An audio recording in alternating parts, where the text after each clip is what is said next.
নমস্কার বন্ধুরা, এক কাপ চিড়ে আর কিছুটা পরিমাণে কড়াইশুঁটি দিয়ে একেবারে হেলদি আর ভীষণ টেস্টি একটা রেসিপি আপনাদের সাথে শেয়ার করছি।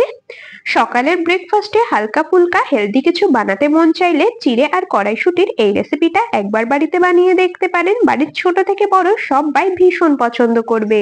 রেসিপিটা তৈরি করার জন্য সবার প্রথমে একটা বাটি মেপে এক বাটি আমি নিয়ে নিয়েছি চিড়ে। আর চিড়েগুলোকে কিন্তু আগে থেকে একবার পরিষ্কার করে বেছে নেবেন যাতে এর মধ্যে কোনো ধান না থেকে যায়। চিড়েগুলোকে এখন একটা বড় বোলের মধ্যে নিয়ে নিতে হবে। আর চিড়েগুলোকে পরিষ্কার করে 3 থেকে 4 বার জল পাল্টে ধুয়ে নেব। চিড়েগুলোকে আমি ধুতে থাকি আর আপনারা অবশ্যই কিন্তু আমাকে এই সময়টা কমেন্টসে জানিয়ে যাবেন আপনারা কে কোন জায়গা থেকে আমার আজকের এই রেসিপিটা দেখছেন, তবেই না আমি আপনাদের কমেন্টসে ধন্যবাদ জানাতে পারবো। চিড়েগুলোকে এদিকে আমি পরিষ্কার করে কয়েকবার জল পাল্টে ধুয়ে নিয়েছি আর এখন এর মধ্যে অল্প কিছুটা পরিমাণে দিয়ে দেব জল। জল দিয়ে এখন চিড়েগুলোকে একটু নরম হওয়া পর্যন্ত ভিজিয়ে রাখবো। মোটামুটি 15 মিনিটের মতো এটাকে আমি ঢাকা দিয়ে রেখে দেবো যাতে চিড়েগুলো সুন্দরভাবে নরম হয়ে যায়। এখন চিড়ের বাটিটাকে সাইডে সরিয়ে রাখবো আর এই সময়টা আমরা বাকি কাজগুলোকে কিন্তু কমপ্লিট করে নেব। এখানে দেখুন মটরশুঁটির বা কড়াইশুঁটি নিয়ে নিয়েছি এক বাটি। কড়াইশুঁটিগুলোকে নিয়ে নেব মিক্সির জারের মধ্যে আর কড়াইশুঁটিগুলোকে আমি পরিষ্কার করেই আগে থেকে একবার ধুয়ে নিয়েছি। কড়াইশুঁটিগুলোকে এখন পেস্ট করে নিতে হবে, তবে একেবারে মিহি পেস্ট তৈরি করা যাবে না, মোটামুটি যাতে একটু গোটা গোটা থাকে সেইভাবেই কিন্তু পেস্ট করে নিতে হবে। দেখুন ঠিক এইরকম একটু দানা দানা রেখে মটরশুঁটিটা বেটে নিয়েছি। আর এখন মিক্সির জারটাকে সাইডে সরিয়ে রাখবো আর এদিকে ওভেনে একটা কড়াই বসিয়ে দিয়ে কড়াইটাকে খুব ভালো করে গরম করে নিয়েছি। গরম কড়াইয়ের মধ্যে এখন দিয়ে দিচ্ছি মোটামুটি 4 চামচ মেপে 2 চা চামচের মতো সাদা তেল। আপনারা এখানে রান্নার অন্য যে কোনো তেল কিন্তু ব্যবহার করতে পারেন। আমি এখানে ওই মোটামুটি 2 চা চামচের মতো সাদা তেল দিলাম। তেলটা খুব ভালো করে গরম করে নিয়েছি আর এখন এর মধ্যে দিয়ে দিচ্ছি ফোড়নে একদম সামান্য পরিমাণে গোটা কালো জিরে। কালো জিরে ফোড়নে দিয়ে খুব ভালো করে একটু ভেজে নেব যতক্ষণ না ফোড়ন থেকে বেশ সুন্দর একটা ভাজা গন্ধ বেরোচ্ছে। ফোড়নটাকে বেশ ভালো করে ভেজে নিয়েছি আর এখন এর মধ্যে দিয়ে দিলাম আদা আর কাঁচা লঙ্কা বাটা। এখানে আমি ওই মোটামুটি 1 ইঞ্চির মতো আদা আর 4টে কাঁচা লঙ্কাকে বেটে নিয়েছিলাম সেটা দিয়ে দিলাম। আদার কাঁচা গন্ধ যাওয়া পর্যন্ত মশলাটাকে একটু কষিয়ে নিতে হবে। আদা কাঁচা লঙ্কা বাটা দিয়ে কিছুক্ষণ একটু কষিয়ে নিয়েছি আর এখন এর মধ্যে বেটে রাখা মটরশুঁটি দিয়ে দিতে হবে। সমস্ত বেটে রাখা মটরশুঁটি আমি কড়াইতে দিয়ে দিয়েছি। বন্ধুরা চাইলে কিন্তু আপনারা মটরশুঁটি একেবারে মিহি করেও বেটে নিতে পারেন, তবে আমার মনে হয় মটরশুঁটিগুলো একটু দানা দানা থাকলে খেতে বেশি ভালো লাগে, সেজন্য একটু দানা দানা রেখে মটরশুঁটিগুলোকে বেটে নিয়েছি। তো যাই হোক, কড়াইশুঁটির পেস্ট কড়াইতে দিয়ে মিক্সির জার ধুয়ে সামান্য একটু জলও দিয়ে দিয়েছি আর এখন এটাকে অনবরত নেড়ে চেড়ে বেশ খানিকক্ষণ রান্না করে নিতে হবে। কড়াইশুঁটিটাকে হালকা একটু নেড়েচেড়ে নিয়ে এর মধ্যে এখন দিয়ে দেব স্বাদ মতো লবণ আর দিয়ে দেব চা চামচ মেপে 1 চা চামচ চিনি। এখানে আপনারা চিনির পরিমাণটা নিজেদের পছন্দ মতো কম বেশি করে দিতে পারেন, তবে আমার মনে হয় এই রেসিপিটা একটু মিষ্টি মিষ্টি হলে খেতে বেশি ভালো লাগে। আর চাইলে আপনারা এখানে অল্প একটু হলুদ গুঁড়োও দিতে পারেন, তবে আমি আর হলুদ গুঁড়ো দিলাম না, শুধুমাত্র লবণ আর চিনি দিয়েছি। এখন কড়াইশুঁটিটাকে বেশ কিছুক্ষণ এইরকম ভাবেই নেড়ে চেড়ে রান্না করে নেব। আর দেখুন এটা বেশ একটা ডোয়ের আকারে তৈরি হয়ে এসেছে। এইরকম পর্যায়ে আসা পর্যন্ত কিন্তু কড়াইশুঁটিটাকে আমাদের রান্না করে নিতে হবে।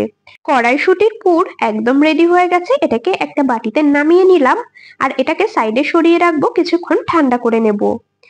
চিড়েগুলোকে মোটামুটি 15 মিনিটের মতো জলে ভিজিয়ে রেখেছিলাম। পুরোপুরি জল টেনে নিয়ে দেখুন চিড়ে কিন্তু একদম সুন্দরভাবে নরম হয়ে গেছে। তবে চিড়ের মধ্যে যেন খুব বেশি জল দিতে যাবেন না, তাহলে কিন্তু চিড়ে অনেক বেশি নরম হয়ে যাবে আর তখন রেসিপিগুলো একদমই ভালো তৈরি হবে না। চিড়েগুলো যেহেতু ভেজানো ছিল সেজন্য সুন্দরভাবে নরম হয়ে গেছে আর এর মধ্যে আর এক্সট্রা করে জল দেওয়া লাগবে না, এতেই কিন্তু চিড়ে সুন্দরভাবে মাখা যাবে। এর মধ্যে হাফ চামচের মতো দিলাম লবণ আর লবণ দিয়ে চিড়ে খুব ভালো করে মেখে নেব। যেই রকমটা আমরা আটা ময়দার ডো তৈরি করি ঠিক সেই রকম একটা ডো আমাদের তৈরি করে নিতে হবে। তো এই কাজটা করতে করতে প্রতিদিনকার মতো আজও আপনাদের সাথে একটা কথা শেয়ার করে নিই। আপনারা যদি আমার আজকের এই রেসিপিটা ইউটিউব চ্যানেল থেকে দেখে থাকেন তবে চ্যানেলটি সাবস্ক্রাইব করে বেল নোটিফিকেশন অলে সেভ করে রাখবেন, আর যদি ফেসবুক পেজ থেকে দেখে থাকেন পেজটিকে ফলো করে রাখবেন এইরকম আরো দারুণ দারুণ রেসিপির আপডেট সবার আগে পাওয়ার জন্য। চিড়ের ডোটাকে সুন্দরভাবে তৈরি করে নিয়েছি আর ডোটা একটা প্লেটের মধ্যে নিয়ে নিয়েছি। এর থেকে মিডিয়াম সাইজের লেচি কেটে নিয়ে এটাকে আবারও কিন্তু হাতের সাহায্যে খুব ভালো করে একটু মেখে নিতে হবে, তাহলে ডোটা আরো বেশি স্মুথ তৈরি হয়ে যাবে আর রেসিপিটা খেতেও ভালো লাগবে। এরপর দু হাতের মাঝখানে রেখে গোল শেপে তৈরি করে নিলাম। আর এখন এটাকে দু হাত দিয়ে বাটির শেপে তৈরি করে নেব। যেই রকমটা আমরা পুলি পিঠে তৈরি করার আগে বাটি তৈরি করে নিই, ঠিক সেই রকম একটা বাটি তৈরি করে নিয়েছি। এখন এর মধ্যে দিয়ে দিতে হবে কড়াইশুঁটির পুর। যে পুরটা তৈরি করে রেখেছিলাম তার থেকে 1 চামচের মতো পুর নিয়ে মাঝখানে দিয়ে দিলাম আর এখন মুখটাকে সিল করে নিতে হবে। তবে পুর কিন্তু খুব বেশি পরিমাণে দেওয়ার একদমই দরকার নেই, তাহলে এর থেকে বাইরে বেরিয়ে আসতে পারে। তো এইরকম ভাবে মুখটাকে সিল করে নিচ্ছি। এরপর আবারও হাতের সাহায্যে একটু গোল করে নিয়ে তারপর দু হাতের মাঝখানে রেখে সুন্দর করে গোল করে নেব। আমি রেসিপিগুলো এইরকম গোল শেপেই তৈরি করছি, চাইলে আপনারা নিজেদের পছন্দ মতো অন্য যে কোনো শেপে তৈরি করে নিতে পারেন। আর যেহেতু চিড়ে দিয়ে তৈরি, অন্য শেপ দিতে গেলে এটা সাইড দিয়ে ফাটল ধরে যেতে পারে, সেজন্য কিন্তু আমি এরকম গোল তৈরি করে নিচ্ছি। এতে করে তৈরি করাও সহজ আর পুর বাইরে বেরিয়ে আসবে না। এইরকম ভাবে আরো একটা তৈরি করে আপনাদেরকে দেখাচ্ছি। প্রথমে অল্প কিছুটা পরিমাণে লেচি নিয়ে খুব ভালো করে একটু মেখে নিয়ে গোল করে নিয়ে তারপরে একটা বাটির শেপে তৈরি করে মাঝখানে কিছুটা পরিমাণে পুর দিয়ে দিলাম। মুখটাকে খুব ভালো করে সিল করে দিয়ে আবারও সুন্দর করে গোল করে তৈরি করে নেব। বন্ধুরা, আপনারা কিন্তু চাইলে বাচ্চাদের স্কুলের টিফিনেও এই ইউনিক রেসিপিটা বানিয়ে দিতে পারেন। বাচ্চারা একেবারে চেটে পুটে খাবে। আশা করছি বাচ্চা থেকে বড় সবাই রেসিপিটা ভীষণ পছন্দ করবে। এদিকে দেখুন প্রত্যেকটা শেপ দেওয়া কমপ্লিট হয়ে গেছে। এখন এগুলোকে সাইডে সরিয়ে রাখলাম। এদিকে ওভেনে একটা পাত্র বসিয়ে দিয়ে তাতে বেশ খানিকটা পরিমাণে দিয়ে দিলাম জল। জলটা খুব ভালো করে গরম করে নিয়েছি। এর মধ্যে একটা ছিদ্রযুক্ত থালাকে বসিয়ে দিয়েছি। আপনারা ছিদ্রযুক্ত প্লেট বা অন্য ছিদ্রযুক্ত যে কোনো পাত্র ব্যবহার করতে পারেন। এর মধ্যে সামান্য একটু সাদা তেল ব্রাশ করে নিচ্ছে, চাইলে আপনারা এখানে ঘিও ব্রাশ করে নিতে পারেন।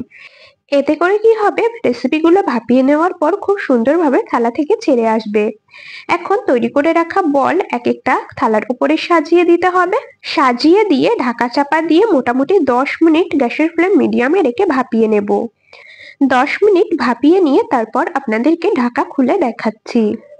10 মিনিট পর এখন ঢাকাটা খুলে নিলাম। দেখুন রেসিপিগুলো একদম পারফেক্ট ভাবে তৈরি হয়েছে। এর মধ্যে 1 কাপের মতো জল দিয়ে দিলাম। নর্মাল টেম্পারেচারে রাখা জল 1 কাপের মতো এরকম ভাবে উপর থেকে দিলে কি হয়, রেসিপিগুলো খুব সহজেই পাত্র থেকে ছেড়ে আসে। দেখতেই পাচ্ছেন কতটা সহজে এগুলো থালা থেকে উঠে আসছে। এইরকম ভাবে প্রত্যেকটা বল প্লেটের মধ্যে নামিয়ে নেব। আর আপনাদেরকে একটু দেখিয়ে দিচ্ছি, দেখুন রেসিপিটা কতটা পরিমাণে নরম তুলতুলে হয়েছে। ব্রেকফাস্টে বা বাচ্চাদের টিফিনে একদম ইউনিক কিছু বানিয়ে দিতে ইচ্ছা করলে এইরকম একটা রেসিপি আপনারা বানিয়ে দিতে পারেন। ছোট থেকে বড় সবাই দারুণ পছন্দ করবে। একটা বল আপনাদেরকে ভেঙেও দেখিয়ে দিচ্ছি। দেখুন কতটা পরিমাণে নরম তুলতুলে হয়েছে। রেসিপিটা আপনাদের কেমন লাগলো অবশ্যই কমেন্টসে জানিয়ে যাবেন। যদি ভালো লেগে থাকে তবে ভিডিওটিতে একটি লাইক আর বন্ধুদের মধ্যে অনেক অনেক শেয়ার করে দেওয়ার অনুরোধ রইল। তবে আজ এখানেই শেষ করছি। আবার দেখা হবে পরবর্তী কোনো রেসিপির সাথে। ততক্ষণ সকলে ভালো থাকবেন, সুস্থ থাকবেন।